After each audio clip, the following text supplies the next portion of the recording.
Earlier this week marked 38 years since the Piper Alpha disaster.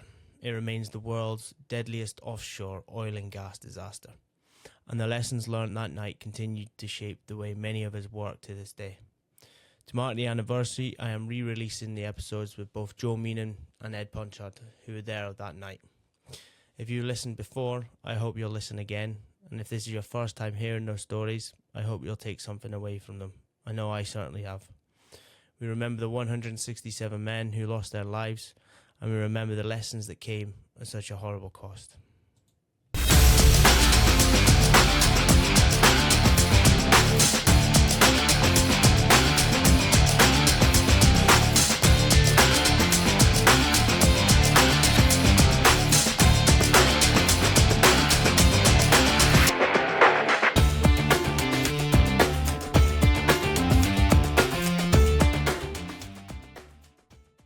Third or fourth time lucky, hopefully.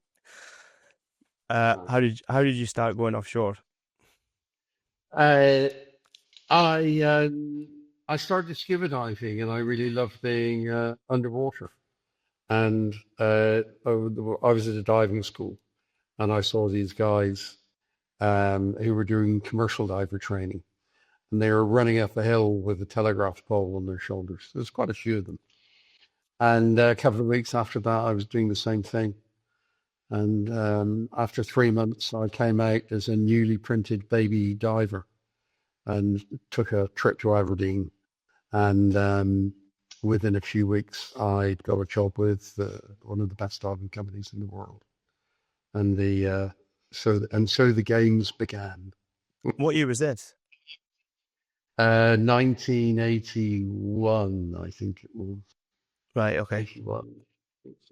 Can you remember your first job? My first job offshore was on a platform called the Byford Dolphin. Okay. And I was just a saturation tender. I wasn't diving. I was helping look after the saturation system. And I had a saturation diver sort of take me under his wing, a lovely guy called Roy Lucas. And one day he was showing me how the bell got clamped onto the system. There are two enormous clamshell clamp components that wrapped around the trunking and the flange, which connected the bell to the saturation system. And he suddenly went cold as he looked at me. And he said, "Whatever you do, Ed, don't screw this up." And he got very serious. Well, no pressure. Well, yeah, but the great sadness is that 3 weeks later, the guy who was doing my job did stuff it up. And both Roy and the 4 other divers were killed instantly in a really horrific incident. And it was this exact job, the guy took the clamp off when the trunking was still under pressure, the whole system depressurized, the internal doors were open, and it was a completely avoidable incident. All it required was a small piston device that, extended out to stop you taking the clamp off when the trunking was under pressure. And it turned me into a sort of political preacher offshore, that incident, because I couldn't believe how something so simple could have gone so badly wrong. Guys, I'm sorry to interrupt this show, and I really hope you're enjoying it. One thing I'm going to ask you, if you're listening to it and you're not liking, following or subscribing to it, could I ask a massive favour that you do? It really helps the show, it helps me bring in more people, and it helps me get more stories out there, which in favour brings more stories back in. Let's get back to it. So that was before Piper, was it? Yeah, it was. Yeah, it was my very first job offshore, several years before Piper. Right. But it did have a very significant effect on me, and I couldn't believe that something so ridiculous could be allowed to happen.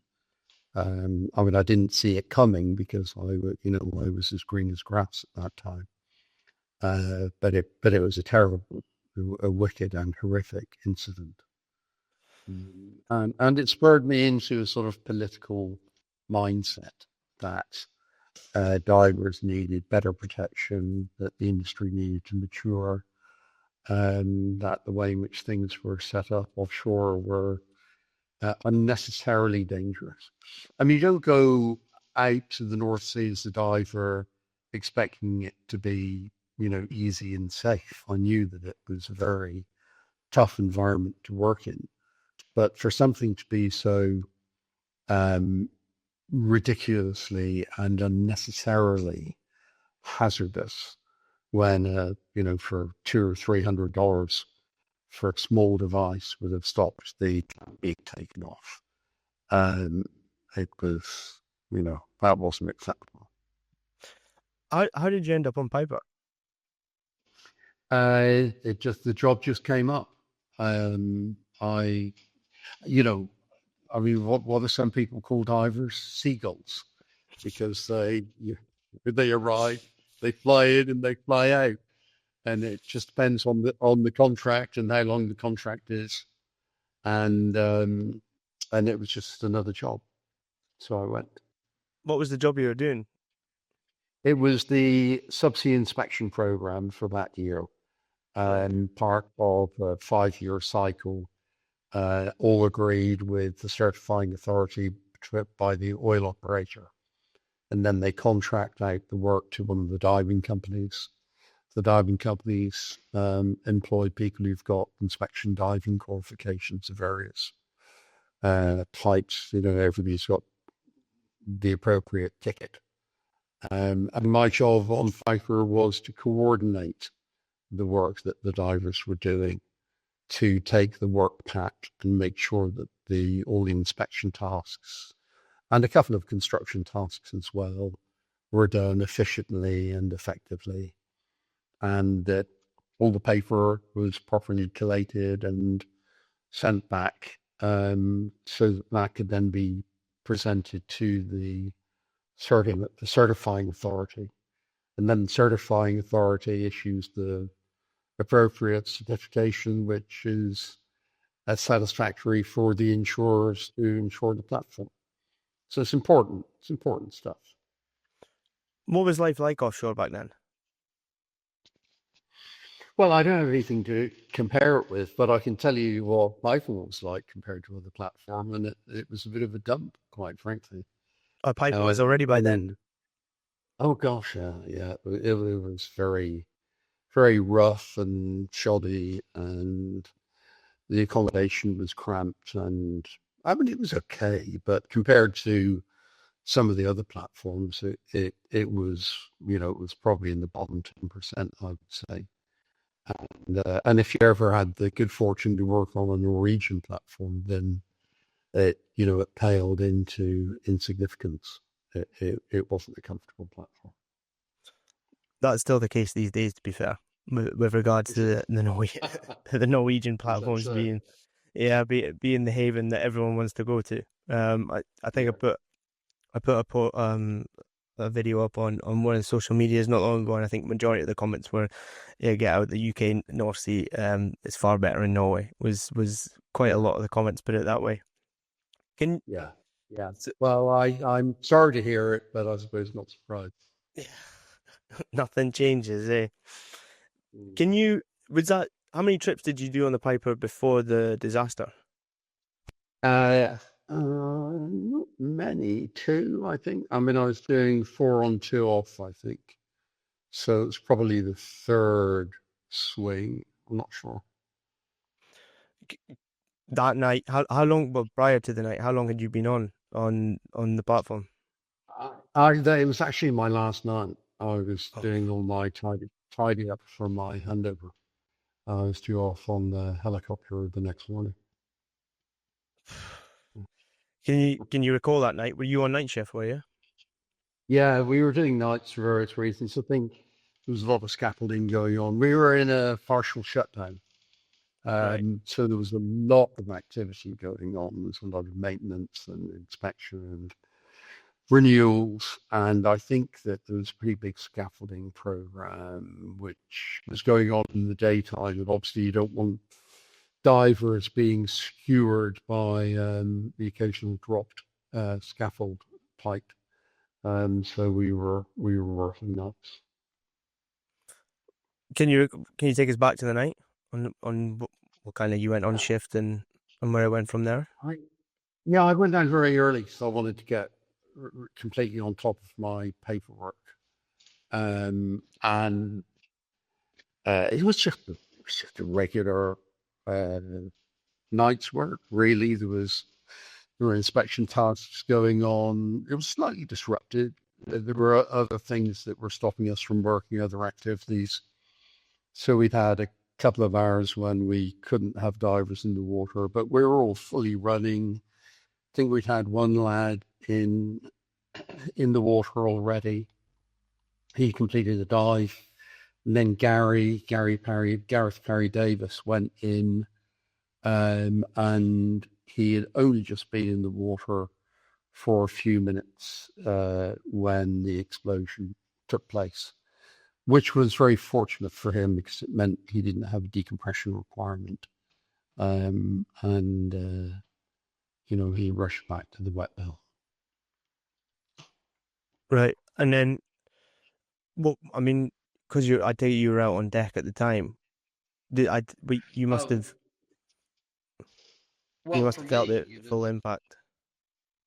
The first thing that I knew, because I was actually in my office, I shared an office with the diving superintendent, and I was doing the usual thing, shuffling paperwork, planning the dives through the shift, and then the ceiling landed on my head, and the explosion that occurred initially was really very close. It was probably only, I don't know, 15 meters above our office. But, and thankfully our office was built to be explosion proof, but it still knocked the outside of it. So, I had several four-drawer filing cabinets in the office, and they fell over, and ceiling panels fell down, and all the lights went out. And of course, anybody who's listening who's got any kind of military experience will know that an explosion is more than a bang. It goes right through you. So it was a pretty huge thing that occurred initially. And Stan Cloud, the diving superintendent, was sitting just in front of me, and we picked ourselves up off the floor, and he said, help me find the breathing set. So I scrabbled around on the floor. It'd come off the wall. I helped him into it. He said, I'm going to go and check out the dive skid. You go and figure out what's going on and how we're going to get out of here. So he went one way and I went the other. Did you see him again? Yeah. So what Stan did was it took a while to get outside for various reasons. And Gary had been brought back he swam back to the wet well, came up very quickly, was recovered very quickly. But even though he didn't need to be recompressed to decompress, technically he'd done what was known as an emergency ascent. And that means that you should go into a chamber and be recompressed. So when Stan got outside, Gary was already back in the chamber and blown inside the chamber and blown down, which were in the circumstances was the wrong thing to do. And in terms of diving procedure, it was exactly the correct thing to do. But obviously the situation was very serious, and Stan told the dive team to go inside the little accommodation area that we had with the office and so on. And he stood in front of the chamber with all the dials to try and get Gary out as quickly as possible. So he opened the valves, and then he turned around behind him, and there was, I don't know, half a dozen or more quads with 9 bottles each of pure oxygen in them, because we would use pure oxygen during the decompressions. and they'd had burning oil sprayed all over them. And there was a pool of burning oil that was creeping towards Stan as he stood next to the chamber. And he said he looked at these, you have these huge dials, very, very accurate dials on the chamber, side chamber. And he was looking at those, wondering how he could get more air out of the chamber. So he looked around and he opened every other valve, drain valves and such like that he could, whilst he's watching the burning oil creep towards him and the blazing oxygen quads. And then eventually the door opened, the chamber had reached surface, so to speak, and he pulled Gary out, and they went back through the accommodation, the little accommodation area that we had. We had a little tea area, a photo lab, and then 2 offices that were inside this sort of bomb-proof container-like structure. Now, while Stan was doing that, I'd gone up one of the stairways to see what was going on. I thought the first thing I'd check out was our designated lifeboat.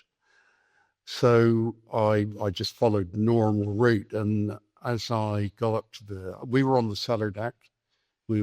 I went up to the next level above.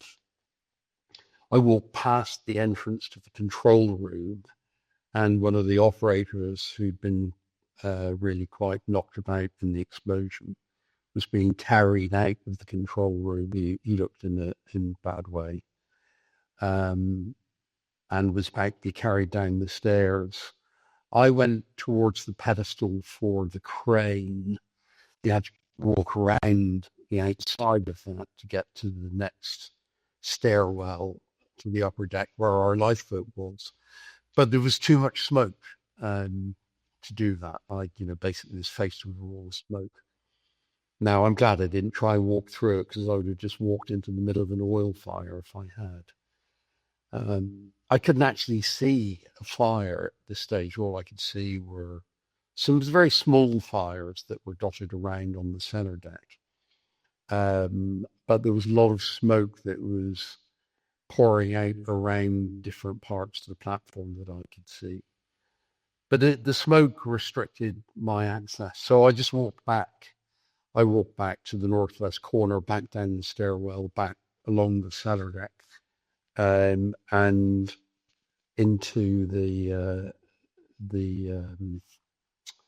office complex. Then I went back out. I found out at that point that Stan was with the divers. They were trying to get Gary out of the chamber. I walked back outside again, went up again. People had started to gather on the northwest corner because it was free of smoke and fire. So there were, 6 or 7 of us standing there for a minute or so, talking. One guy said, "Oh, it can't be that bad. The fire alarms haven't gone off." Another guy said, "Did you hear the scream before the explosion?" And the sort of conversation ensued, and he said, "Oh, it sounded like somebody was being murdered. It sounded like a woman being murdered." And of course, that was the gas escaping from the blanking flange. Anybody who knows exactly what happened technically will understand what was going on. But it was gas and condensate spraying out from a blanking flange on a pipe that was then vibrating and making a screaming sound, and that preceded the explosion. That was the source of the gas that exploded initially. So I then went back down the stairwell, and I was greeted by Stan and Gary and the whole dive team. They were walking towards me.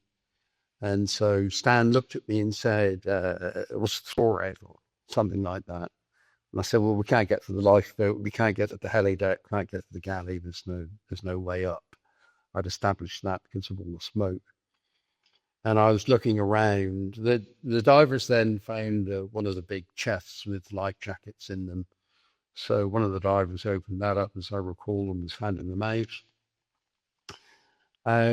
I looked down and I could see a hatchway that led down to a platform, very small platform underneath the cellar deck. And I think it had lights and maybe a radar or something. Probably not a radar, but certainly some lights, some navigational kit on it. So there's a vertical ladder down. So I thought I'd take a look-see. I climbed down, and at that point, I could see how bad things were because I could see right underneath the platform, and I could see the wellhead area was completely ablaze. There was a huge oil fire there, and I realized how significant things were at that point. So I called up and I said, we got to get off, guys. And there were some capsule life rafts in a row where the divers were standing, and they had ropes next to them. And I said, chuck the rope over and let's climb down the rope. And so that's what we did. When I got on the rope first, I was the first one on the rope. It slipped. It actually had had slack in it, unfortunately. It's my fault. I'd kind of tied it on incorrectly, not realizing that it was secured with a shackle. And so I fell about, I don't know, 10 feet or so, hanging onto the rope. And so then it came fast with a jolt. And thankfully I managed to hang on. And so I shimmied down the rope. I'd always been quite good at ropes at school in the gym. And I was quite happy about that at that point. And yeah, and so the dive team and some other guys followed me down, and we got onto the spider deck level. So that would have been, I don't know, 10 feet or so above the sea level. And it didn't have any decking, just some companion ways along the members, the horizontal members. And I had a look around. I could see a fast rescue craft off to my right. It had come from the standby boat, so it was a rib with 2 or 3 guys from the standby vessel on board. And I looked, and I could see on the second leg in, not the corner leg, not the northwest corner, that there was a vertical ladder that went down to sea level. So I called their attention, pointed at the vertical ladder, and got a thumbs up, and then walked towards the other leg along the companionway. And I can remember there was these blazing objects falling down from above. It was really strange. It's like being in a Jason and the Argonauts movie where some monster was chucking fireballs around. I've got no idea what they were. And they were dropping down into the sea. And I didn't like that, so I had to walk towards them. Anyway, I got onto the leg, went down the ladder, got onto the rib, and various people followed me. People were still climbing down the rope. We had to make sure we didn't get smashed by the underneath of the members because it was about a force 4, I think, that night. So we were moving around a little bit as people were jumping in. And then when we had a boatload, we went off to the Silver Pit that was probably, I don't know, 150 meters away. Converted trawler, you can imagine the standard standby vessels at that time. I think it was built to catch fish in 1947, I think. And the crew were paid £11 a day and had to bring their own tea bags.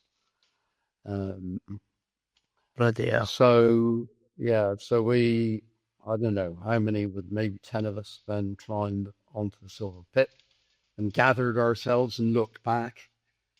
And then you could see the entire platform, of course. And if you're familiar with any of the photographs at that early stage in the development of the disaster, there's a huge oil fire that is pouring smoke out of the compression module and the oil and gas separation modules. That's module B and C, so there's a lot of flame coming out of there. That's spreading, and then there's a huge volume of smoke. Then develops a large part of the platform, including the north face and the upper parts of the west face. So we were very lucky where I'd exited the diving modules that we had for, clean air to walk into. It's one of the few places where we could do that. And at that stage, of course, all the fire was above us. But we were away and relatively safe at that point. But you could see that it was really serious. I mean, it was an unbelievable sight then. But of course, nothing like what happened shortly afterwards. So we're standing there watching, people climb down the rope, people get scooped up by the rigid inflatable boat. You could see people on the helideck. You could see people walking around, appearing in some of the areas where there were gaps in the smoke. And then the Tartan riser exploded. And that's probably the image that most people will see, video image that most people would see if you look up Piper to see a video of the disaster. And what it is the Tartan pipeline, 17 miles long. I can't remember how long. Was it 18 or 22 inches? Can't remember. So that was the export pipeline from Tartan, because Tartan didn't have gas process systems. The gas process was done on Piper. So it exported product to Piper. And the pipeline obviously came up with a riser and then into the center of the platform, just above the dive skill, I believe. And with the first explosion, everything got shook up, of course. And then everything started to heat up. And the Tartan pipeline, where it entered Piper, was the first of the other major components to fail. And because there was no non-return valve on the seabed, and unlike the pipelines in the Norwegian sector, by the way, there was no subsea non-return valve. It fractured, and when it did, it just started pouring a huge amount of very high pressure hydrocarbon into the fire. Fireball emerges downwards underneath the platform, very rapidly expanding, hits the sea, bounces up. In the meantime, it hits one of the fast rescue craft, and blows that up, kills two of the rescuers, and I think 4, possibly 6 of the survivors that they picked up. It was petrol. It got their fuel tanks. Then the ball of glass comes up and envelops the entire platform. Goes up to, I don't know, twice the size of the platform above the top of the drilling derrick. So 600 or 800 feet, I guess, something like that. And stays there for a couple of hours, burning away. And it was the most extraordinary sight. It's the most incredible thing to witness. And my thoughts went to the Hindenburg. You know, that remarkable footage of the airship. Yeah. Explodes and burns. It was, you knew that you were witnessing something of historic significance, or I did at least. I guess that was just how my mind worked. See And the explosion, the second, the main one, so to speak. Did you feel the impact of that 150 meters away or so? you felt the heat. You didn't get any blast from it, but you felt the heat. Yeah. And of course, you then start wondering how many of your mates are going to make it back. Now, thankfully, the dive team we were all on the lower part of the platform. As a group of people, we're probably the best trained in terms of self-surviving. And the very nature of your work means that you're very intensely focused on your surroundings. You're very good at self-rescue. It's just naturally the case with being a diver. Very coordinated, very disciplined as a team.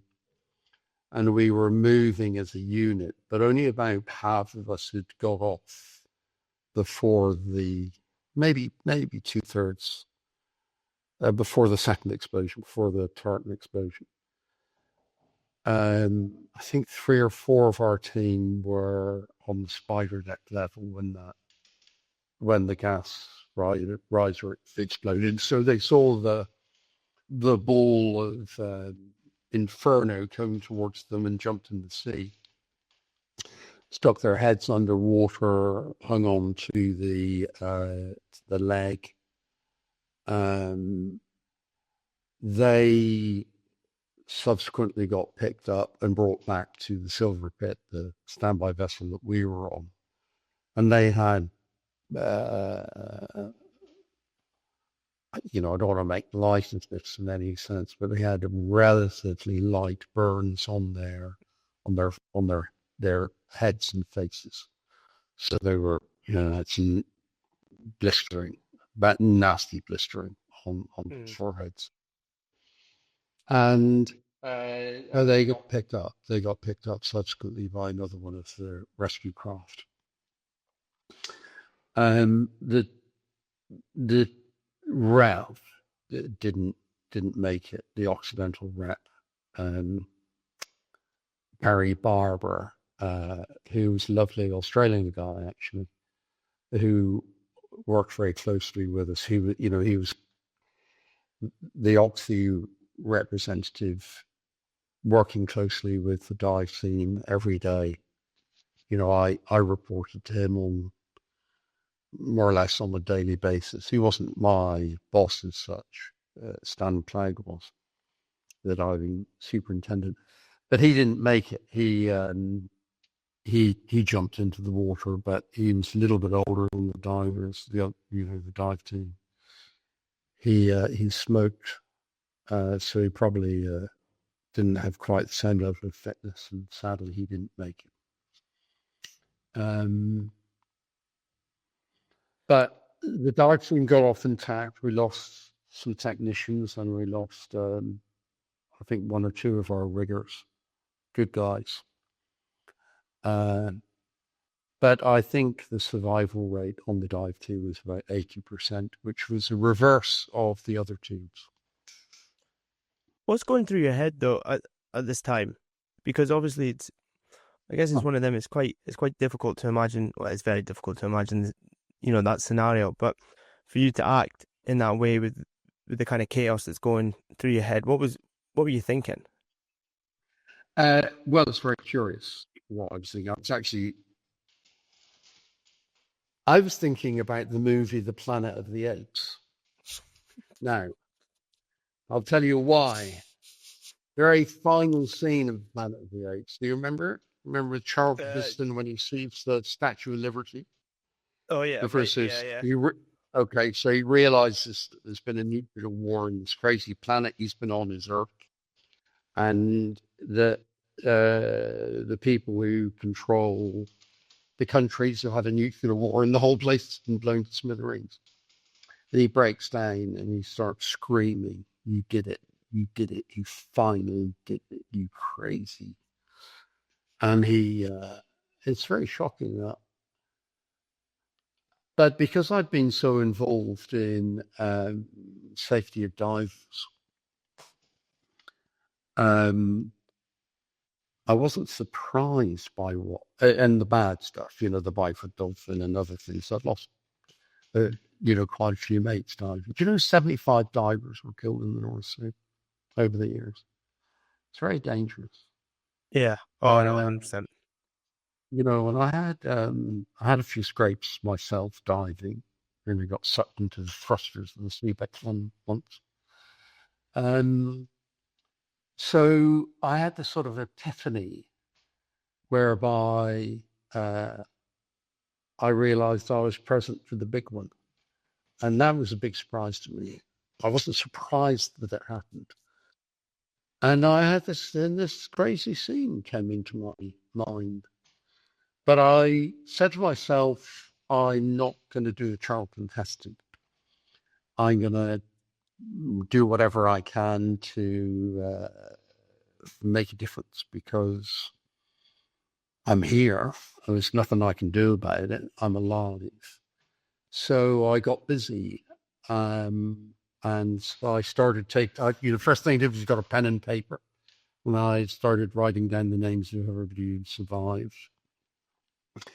And then as people came on board injured in various ways, I didn't even know what this word meant at the time, but I ended up doing the triage on the Silver Pit. So I evaluated people's injuries. I got an able-bodied person to sit directly one-to-one with each injured person. I allocated them a cabin on the vessel, and I, just tried to make sense of the chaos rather than just sit there and watch it. I tried to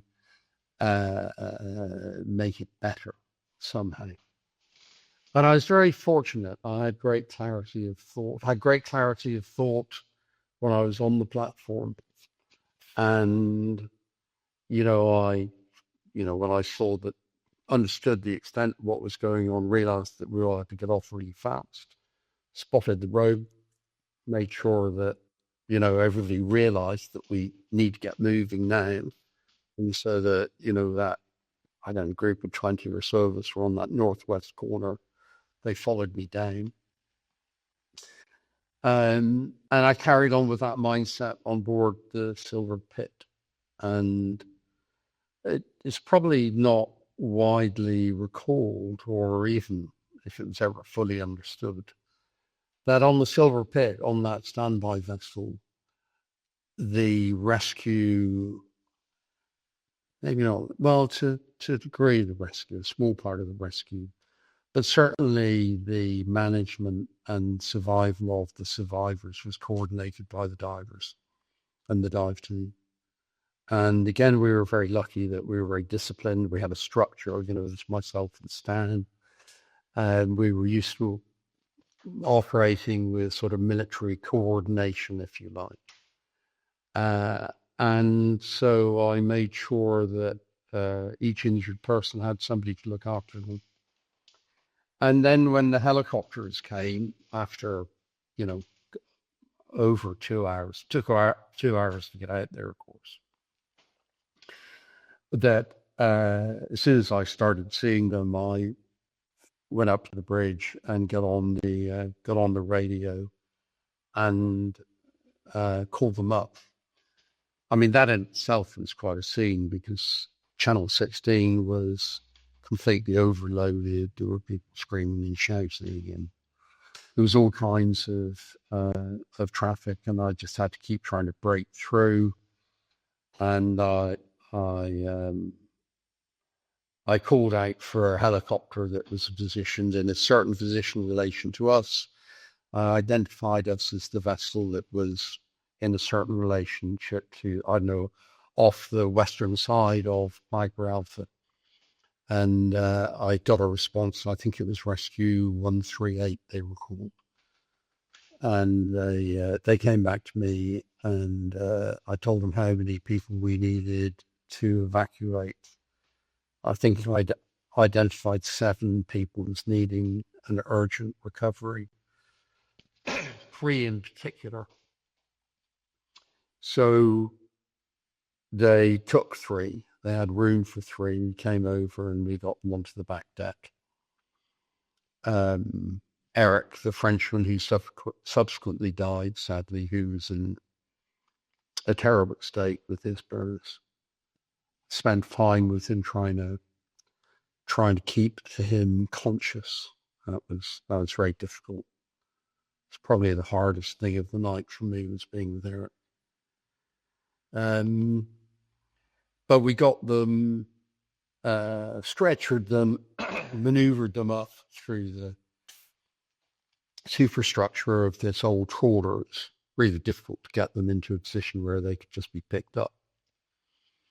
Into the helicopter. The helicopter took them to the Tharos, where they had some doctors that had arrived by helicopter. So they gave them some immediate care that we couldn't possibly give them. And then I managed to get a second helicopter to get the next 4 off. But before we got to that stage, so the Tartan riser had exploded. And we ended up again very close to the platform, even closer. And then I think it was the Claymore gas riser that fractured. And that was about 30 minutes after the Tartan. I think it was 23:52. Was that right? Maybe it's 22:52. Anyway, that kicked off, and of course that was an even bigger, longer pipeline. And when that fractured, it was before we'd got the most seriously injured people on board. And we were on the front deck, and the fireball this time came right over the top of the silver pit. And that was unbelievably hot. And everybody scrambled to get shade from the heat. Some people managed to run inside. They were close to the doorway. Other people hid behind a stairwell that went up to the bridge. But I was kind of marooned in the open, and I looked down, and there were some various ropes lying around the place, and I could see the little threads of an old rope starting to shrivel in the heat. And there was a spot where some of the paint started to lift. So I went over the side. I went over the far side of the silver pit and hung onto a rope. I thought it was a good idea at the time, but it was actually a very bad idea. The silver pit took off as quickly as it possibly could, which wasn't that fast. But when you're hanging onto a rope alongside it, you've got a pair of rig boots on it. It seemed like, you were going very quickly. And I had a period of time when I was just hanging onto this rope and nobody knew that I was there. And it was pulling me along, and as I say, there was a little bit of the sea running. It wasn't terrible. I think about force 4.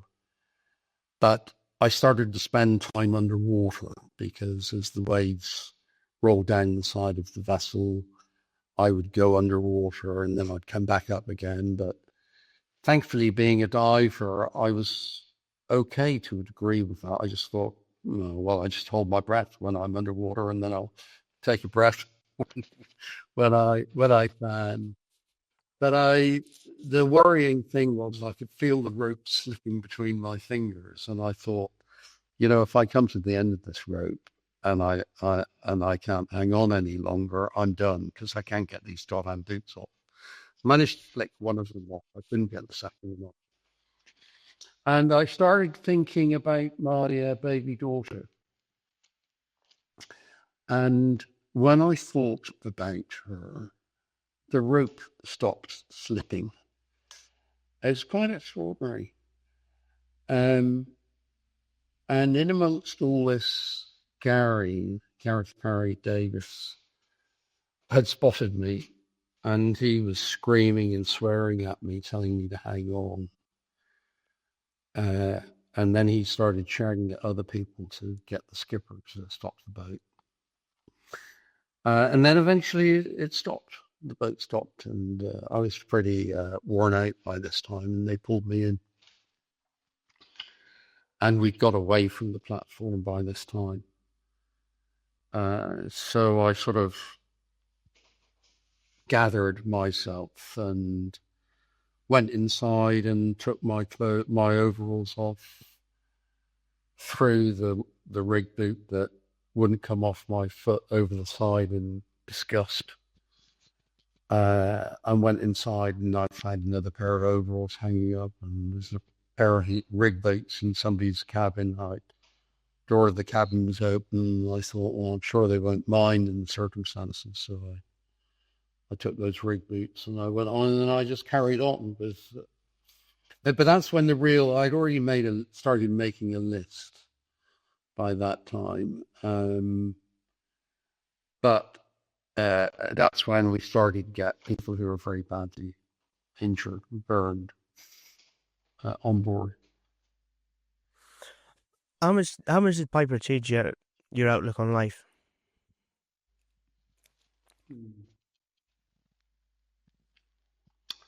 My outlook on life. I don't think it did change my outlook on life much, but it did consolidate my thinking very strongly. I've worked out what it is I've been doing all these years since Piper, because I've had to work hard on psychologically on handling it, but not in a sense that it's been the most devastating burden. And what I now say is, you have to take something bad and turn it into a force for good. And if you do that, you've got a chance. And I think I instinctively knew that. I instinctively knew it that night. I guess that's what I was doing to try and make a difference. Because, you could just not handle it. And I don't blame anybody who didn't handle it. And let me make that perfectly clear. Everybody had every excuse in the world to, not be in good shape, having escaped that fate. But for whatever reason, I just garnered myself and got on with stuff. And I think it was useful. And I've done a similar thing ever since. So I was really, really angry afterwards. I was unspeakably disgusted that such a dreadful thing could occur. And I knew because I knew what the game was. I'd seen enough crap going on around the diving industry to know that corners were being cut and procedures weren't as they should be, and engineering solutions weren't in place when they should be.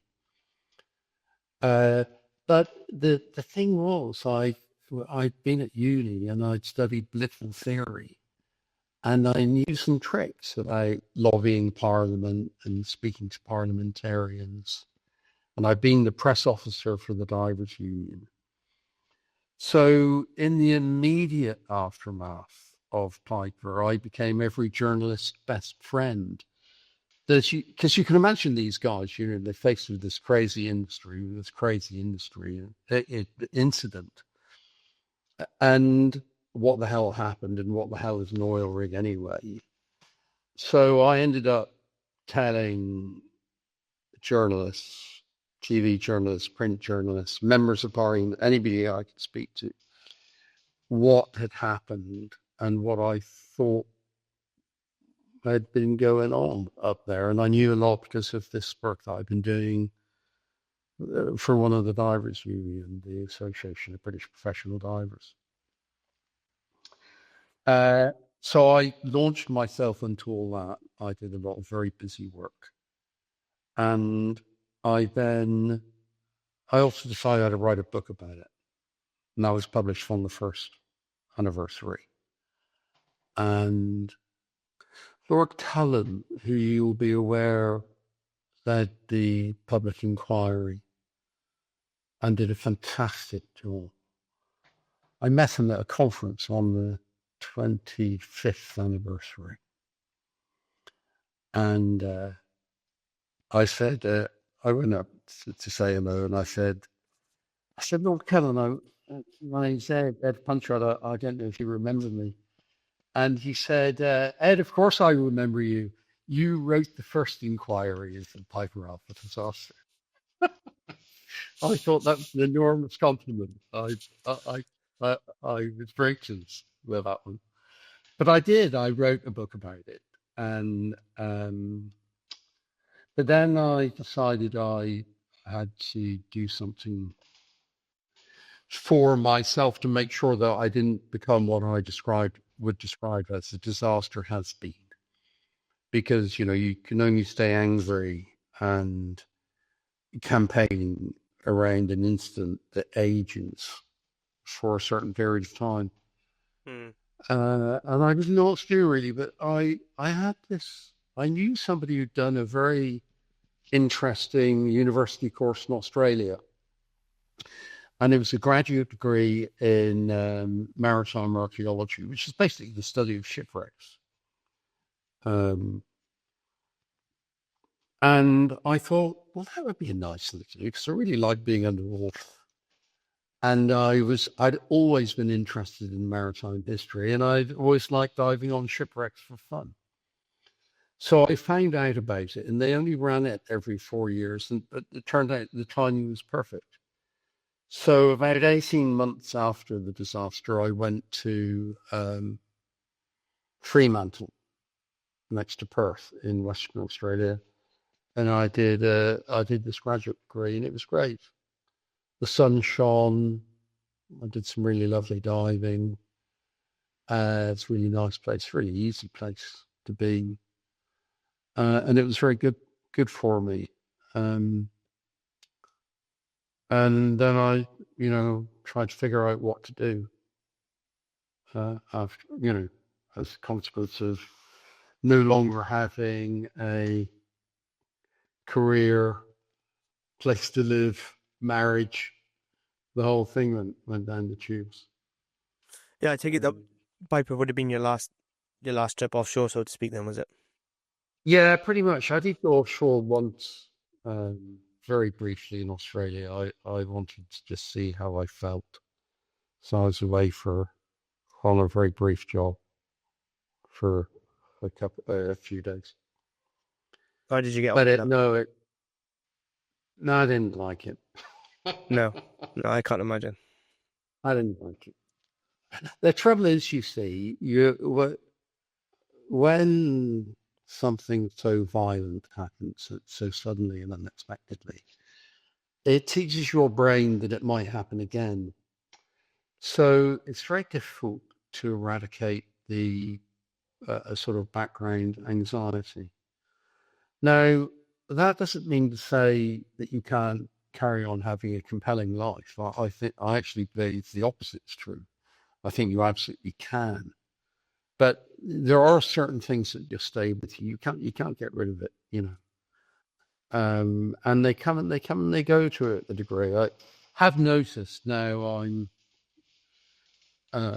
older, time passes, doesn't it? And it's a very long time ago now since Piper, that things creep back. In the year since Piper, I made sure I've stayed very busy. I was always very motivated. But one of the thoughts that I had, mainly as I came to the end of my university studies, which was particularly good because it, not only was a lovely thing to do, it was very demanding of your mind intellectually. The graduate study isn't easy. So it kept the demons away in that sense. But as I came to the end of that, I thought, well, I've just got to make sure I do something compelling, live a compelling life for myself, but also for all the people who didn't have a life. It just seemed that that's why it was I had a responsibility. And anyway, I had an idea for a film and a documentary film. It's about a maritime disaster in Australia. It was about the loss of a battleship in World War II. It's a very interesting, compelling story. And I thought, what a great documentary it would make. And because I'd had a lot of contact with very good British documentary makers and current affair filmmakers in Britain in the aftermath of Byford, Panorama, First Tuesday, World in Action. Older people will remember those as being very high quality documentaries. I got really quite interested in all that. So I figured out how you funded a film and got it made. And that's what I did. I managed to get it made with Channel 9 in Australia, and it topped the ratings. And that led to another film, and then that led to another one. And I ended up with one of Australia's leading, I became one of Australia's leading documentary producers. When I sold my business 4 years ago, we made 350 films, turned over a very large sum of money. I wish I'd got rich out of it. You don't with documentaries, sadly. But I had a great time. As you're doing this podcast in from your yacht in the Mediterranean. That was a joke. I wish. But no, look, it when you're a filmmaker, which isn't an easy thing in any sense, but when you are, you get to think up ideas, the things that interest you, the things you think will shine a light on humanity. And if you're good at it, you get to make them. And I did. I made some very compelling films that, won quite a few awards in Australia and around the world. I made a multi-award winning film on Piper Alpha for the 10th anniversary. That was a good film. Got the gold medal at the San Francisco Film Festival for that. And it was very moving. It's a very personal film. And other films as well won the Science Prize for Journalism in Australia for a film in the aftermath of the tsunami in 2004 in Sri Lanka. We'd been doing a maritime archaeology film there, so we got caught up with it. I just missed the event. We'd just gone home for Christmas, thankfully, because my hotel room was right on the beach, close to Gaul, and there's a good chance I would be, if I hadn't got on the plane 4 days earlier, whatever it was, but I wouldn't have been here now. I went back to see my hotel room and all the furniture were matchsticks. The ceiling fan, the fins on the ceiling fan, it sort of curled up like a sort of an exotic orchid hanging from the ceiling because the water had rushed in through the front of the room and churned everything around inside. Like a washing machine, that's probably how I would have woken up that morning and not been awake for very long. So I made a film there. That was good. And quite a few others. But that production company, Prospero, it is still going strong. Prospero Productions. It's a sort of a personal edifice to Piper Alpha because it represents my commitment to having a good life, to living a good life, compelling life. when so many people couldn't. Because it also enabled me to make the film for the 10th anniversary.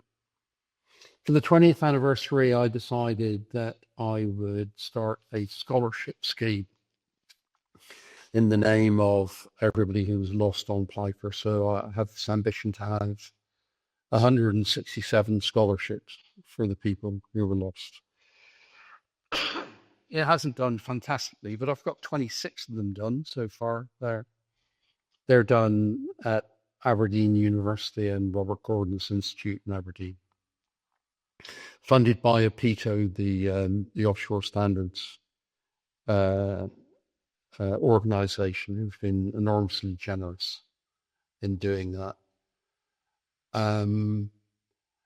So I try and do something on each one of the anniversaries. And now I've sold my production company, I give presentations on Piper.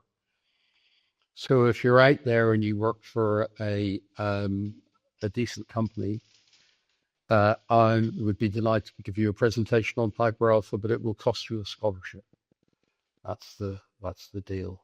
So I try and get. That's a nice deal, though. The salary keeps all right. That's a fair deal. That's a fair deal. What advice do you give, though, when you're speaking out? Well, oh God. Well, speak up, I guess. Speak up. Always speak up if you see something that's wrong. I mean, I think that there has been a significant change as a consequence of Piper, and in particular as a consequence of the Cullen inquiry. But I am aware that bad stuff doesn't go away, and I've still got a few mates who are involved, and one of them said to me that, and he's a very senior contemporary of mine. He said that a couple of years ago, he was a health and safety, he was at the HSE as one of their diving inspectors for a while. And he said that, certain procedures hadn't been put into place on a particular site, and certain equipment hadn't been installed. And the thing that was said to him was, well, because there hasn't been any more Piper Alphas, has it? Well, yeah, but if you want to make sure there aren't any more, then you have to keep on doing the stuff that stops them from. Yeah, maybe not a clever thing to say, but each to their own, I guess. So, I'm aware that, things are not perfect. I think they're better than they were, from what I can tell. Yeah. Do you think you're still affected by Piper even now? Yeah, I am, because that thing about living a good life, it'll never go away. And, you get shudders. I described it as that. It's like somebody walks over your grave every now and again, but they're not infrequent. But I just say to myself, this is a small price to pay. And I say to myself, well, you got to take something bad and turn it into a force for good. And I think if you do that, then you can get through, because you can't bring them back, right? There's nothing that you can do to stop it from happened. But what you can do is take your understanding and the credibility that you have, having been through something like that. You can take that bad thing and you can turn it into a force for good. And you might say to yourself, well, how do I do that? Well, you do it by coming up with a plan. You have an idea, scholarships, a book, a film. Come up with an idea. Oh, it doesn't have to be anything grand either. You can just decide that you're going to work in an outreach center or something. There's plenty of good stuff that you can do. And keep a good heart and live a good life, because you know that there are people who can't, because they're not here. And that's how you get through.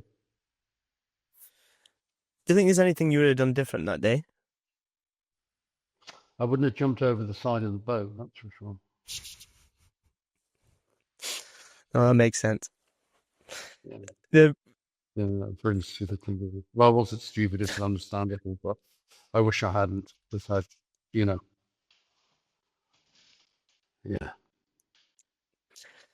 if it obviously with your lectures and stuff like that, what's one thing you're hoping in particular that people take away from it?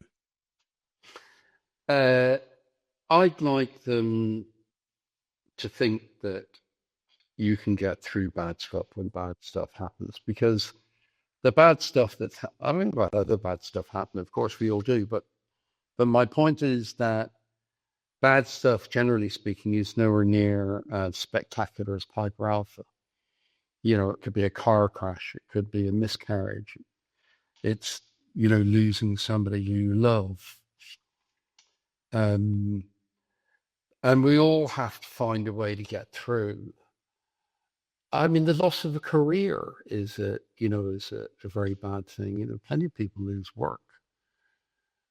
But you've got to take something bad and turn it into a force for good. And I don't know, you know, how you do that other than try and knock it out when it happens to you.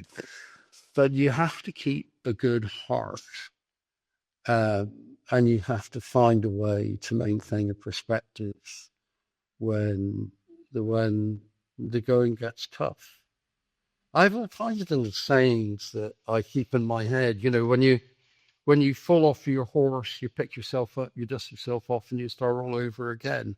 I mean, they sound sort of hackneyed and silly, really, but they're actually really valuable.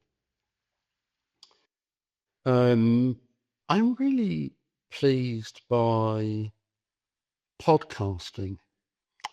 I listen to podcasts. They're so much better, I think, than standard television journalism, where it can be so adversarial and short. There's a wonderful thing that happens within a podcast where two people engage and they get to explore concepts really deeply. And I've heard quite wonderful stuff, psychologists, people who've been through different experiences.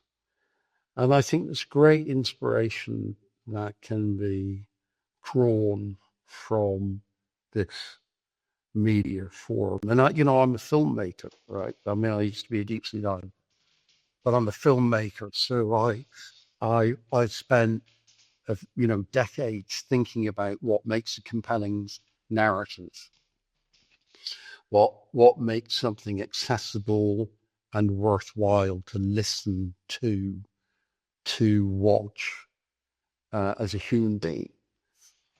And I think podcasts are a really wonderful new form which gives you the opportunity to understand the human condition. And you can, I certainly was able to explore that as a filmmaker. I mean, not all my films were profound by any means. I mean, some of them were, I did a thing, one of my series is Outback Truckers, and it's just a really fantastic thing about guys who drive big trucks in Australia. It's still got, a very high, what I call a very high integrity of intent, where you actually get to understand these people who do a really tough job, and they do, there's a genuine heroism that goes on in the work that they get done. Not everything is highfalutin and deep. You can find good, worthwhile, valuable material and stuff which is lighter. Every now and again, you get something to do something very profound. So keep your eyes open, I think. Look for an understanding of the world and humanity. It's out there. It's written in books. It's in good films. It's in good podcasts. And if you're struggling, if you go there and you dig around, you'll find good stuff that will be supportive, that will help you. Because life isn't always easy. Kurt Vonnegut, the wonderful American author, said, "Life is fired at you point blank." You know, he's completely right. He's completely right.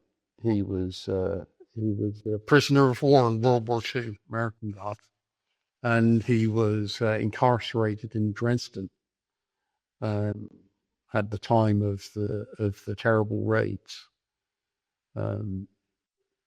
So he'd seen some bad stuff, and he let it all out in his writing. And you know, there's a few of his catchphrases that I really like. I mean, looking back on your career, is there any moment in particular that stands out as your proudest? Offshore. Just in general. Okay, well, offshore it would have to be Piper. Of course, I'm glad I held it together that night. I was very, what's the right word? I couldn't talk. This is the one thing that I couldn't talk about for many years.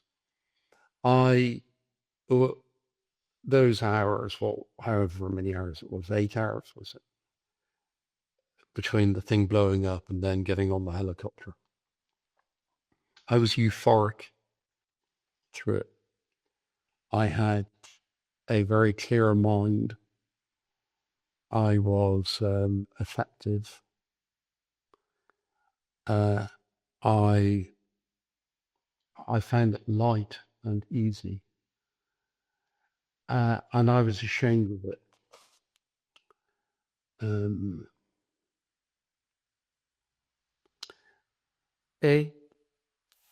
And then something happened. Because I didn't understand. There's a photograph of me, getting off the helicopter at Aberdeen Royal Infirmary, and I've got this huge smile on my face. I look like I've just won the lottery, and I hated that photograph for many years. And then by 9 years, I think it was, after the disaster, I saw a movie that had Jeff Bridges in it, called Fearless. It's by a wonderful Australian director, as it happens, called Peter Weir. And it's about a man who is on a plane that becomes is damaged, and it becomes dangerously unstable, and eventually, after a couple of hours, it crashes at a place called Sioux City in America. But he had tremendous clarity of thought, and he had this euphoric experience. It went on for weeks and weeks, and he felt he was indestructible, and that's how it was for me. But when I saw the movie, I realized that I wasn't alone. And now, if you look up that movie and you read about, Google's psychological response to disaster as represented by Jeff Bridges in the movie Fearless, there's academic papers all about it, that some people, not many, some people in certain circumstances have this unusual reaction to it where they're effective and euphoric, and that was me. But I'm glad and grateful that I was that way. But I'm also very glad that I was able to build a compelling life afterwards, that I was able to spend all that time making films. And I mentioned the film about that we made in the aftermath of the tsunami. It won the Australian Science Prize for journalism because it explored what I would call the controlling idea for documentary. Every documentary should have a controlling idea. The controlling idea for that film was, are we born good or are we born bad? And what it did was that we followed people, individuals who just arrived in Sri Lanka in the aftermath. Doctors, a piano teacher, an aid worker. But they didn't come as part of some big machine. They just got on a plane and went there to help out. Now, when I saw this going on, because I'd gone there to pick up the pieces of the maritime archaeology film that I'd been making about shipwrecks, Dutch East Indies shipwrecks. But I saw these people and I looked at them and I wondered, there's a French carpenter who just arrived with his toolkit. And, he found, somebody's home and he started to help rebuild it. Now, I thought this is a unique behavior. I mean, I've made wildlife films and I've looked at animal behavior, and here I was witnessing human behavior. But it's unusual because Richard Dawkins will tell us that we're completely selfish and we don't do anything other than look after our own gene pool. And this doesn't fit with that paradigm. So that was the film that we ended up making. We followed these people, and then we had a series of academics who deconstructed it, talked about it, the psychology of it, the nature of what was going on, and it was a very interesting thing to explore. And I remain very pleased that I was able to capture those moments, those people doing that, and then create a narrative around it, which tells people who watch the film that there is something special going on about what it is to be a human being. It's a very pleasing thing to have been able to do with my life.